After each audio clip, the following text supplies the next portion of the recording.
This is Andi Purewal for Boxing Social in association with Betfred, and I'm delighted to be joined by Miss GB, Natasha Jonas over Zoom. Natasha, it's obviously unfortunately not in happier circumstances for yourself, but it was a brilliant fight and performance last night. Just reflect on it for me. Yeah, I think, before the fight, a lot of people, including Terri and Steffi, had, made comments about, I was too old, I'd had my time, I was weight drained, couldn't do 10 rounds, I'd passed my best. And I think last night, the positive that I can take from it is that I've proved them all wrong.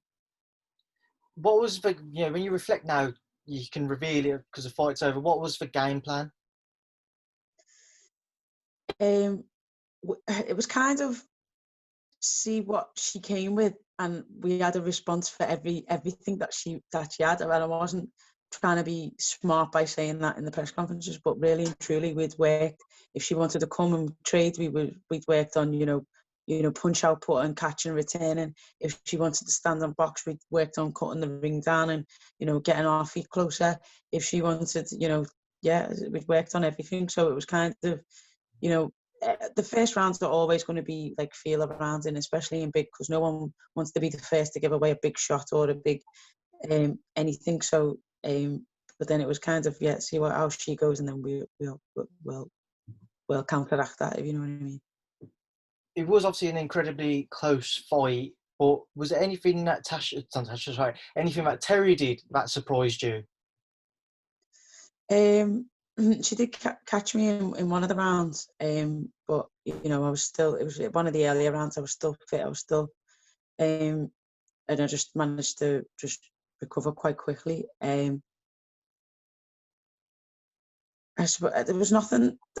And it's not to be disrespectful, but there was nothing that came that I didn't think would come. I mean, I knew she had a good jab. I knew she was good on her feet, so I'd have to move quickly. I was surprised at times that she standard and traded. I was surprised by that a little bit.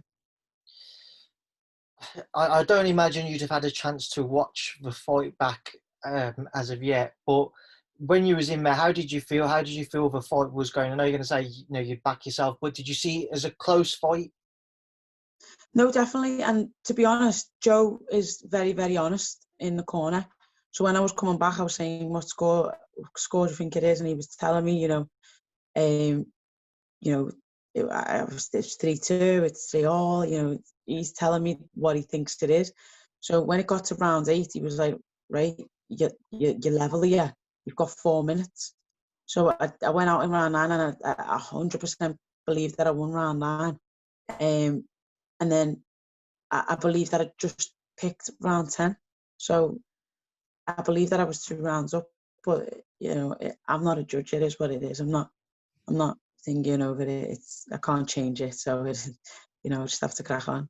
I mean, let's just touch on those scorecards. What was going through your mind as they were being read out? Well, the first one got read out 2 rounds to Terri, and I just thought, oh, there we go. And then when they read out, it was 2 rounds to me, I thought, oh, let's see what this last one is. And then they said a draw, and I was just like, okay. How do you, obviously I know as most people over social media, from what I seen, kind of either edged towards you. I said it was a close fight, so it was either a draw or edging towards you. But when you're in there and you're going through that, what's kind of your thinking? How do you deal with that mentally? Because I know how much you put into the camp and how frustrating and gutting last night would have been for you that you didn't get the decision. Again, it's frustrating, obviously, and it's upsetting and whatever, but it's nothing I can do. So I'm mature enough to realize that I can't influence everything. I can't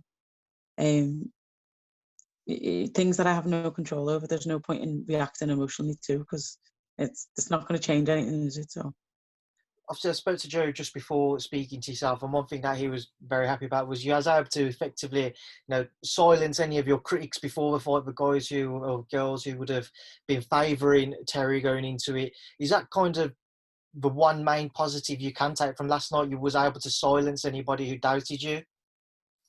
Yeah, definitely. I think, and to be fair to them, a lot of people have messaged me on social media and said, look, I thought, you know, Terri would run away with it. I thought this about you. I thought you was, and you proved us all wrong. And, you know, I appreciate that. And I think, you know, I've changed a lot of people's perceptions on myself. So, you know, it's not all bad. It's not all negative. And I think I've proved to the likes of Eddie Hearn, to the likes, you know, of other boxers in the weight division that I am world class level. Moving on, I know the rematch was spoken about last night. Have you had any further discussions yourself? Do you, since when kind of off camera, do you think we will see that towards the end of this year? I would like to think so. We had brief discussions, you know, just saying, and you know, they said yeah, and we said yeah, and but you know, nothing in boxing's ever certain until it's contracted. So we'll see. Tasha, you've also, you know, now that it's happened, you can kind of reflect on last night. What was it like boxing in Matchroom Square Gardens? It was really good, you know, the pyrotechnics and all that. It's something I never experienced before. The production of the show and everything else was really good, and I had a great experience. I'd love to go back there, to be honest. But yeah, the being in the bubble, as in the hotel, wasn't the greatest. You were very limited on where you could go and how you could move, and so that was a little bit harder and a little bit more frustrating. But the actual show itself was really good. It was credit to Matchroom and Sky. Tasha, I know you're going to want to crack on, and I will leave you to enjoy the rest of your day. But a final message from yourself to everyone. What would you like to say to everyone who tuned in to watch your bout with Terri Harper last night? You know, I just hope you enjoyed it. Any, you know, on the fences, I hope you are now on the side of women's boxing, and just, you know, you can see us as equals, as boxers, and you know, not make a distinction. You know, we are just as good as the men. We just needed the world to see it, and I hope that you appreciate what the performance that we both put out. Tasha, it's been a pleasure to talk to you. Obviously, enjoy the rest of your day and enjoy some well-deserved time off now. Thank you for your time as always, and thank you for speaking to Boxing Social. Thank you.